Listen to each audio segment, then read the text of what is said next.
On passe au protocole UDP. Donc, le protocole UDP est beaucoup plus simple que le protocole TCP.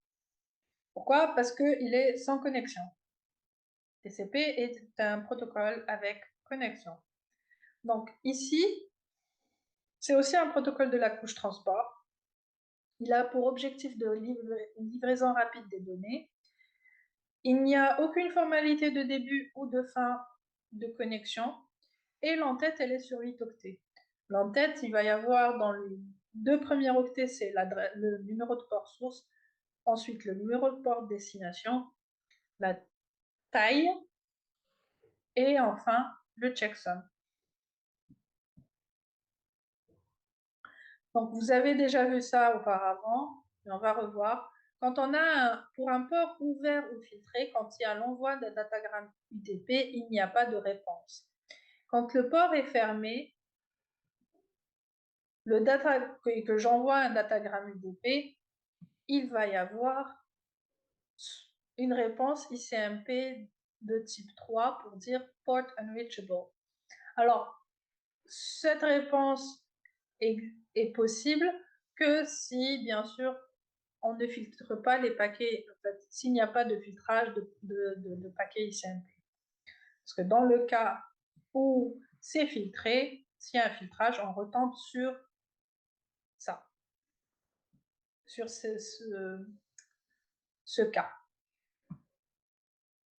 Donc, si le port est fermé et qu'il n'y a pas de filtrage, on va avoir comme réponse ICMP Port Unreachable.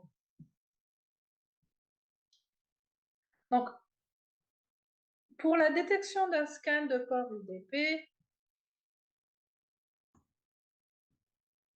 ah non, il n'y a pas. Donc, la détection. Un instant.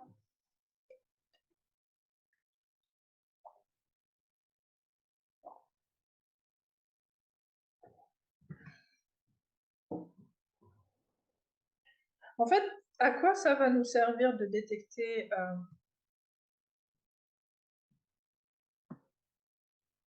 les scans de port UDP? Ça nous permet d'éviter d'avoir ça. Et donc, si je sais quels sont les ports qui sont fermés, si je fais un scan de port UDP sur une machine, et que quand je tombe sur un port fermé, je reçois un paquet ICMP Port Enrichable.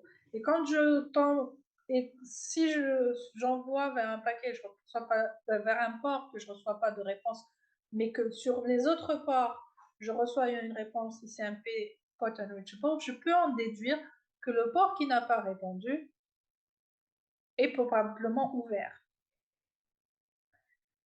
Donc, il est important d'avoir des ACL qui va bloquer l'envoi de réponses d'erreur ICMP sortant.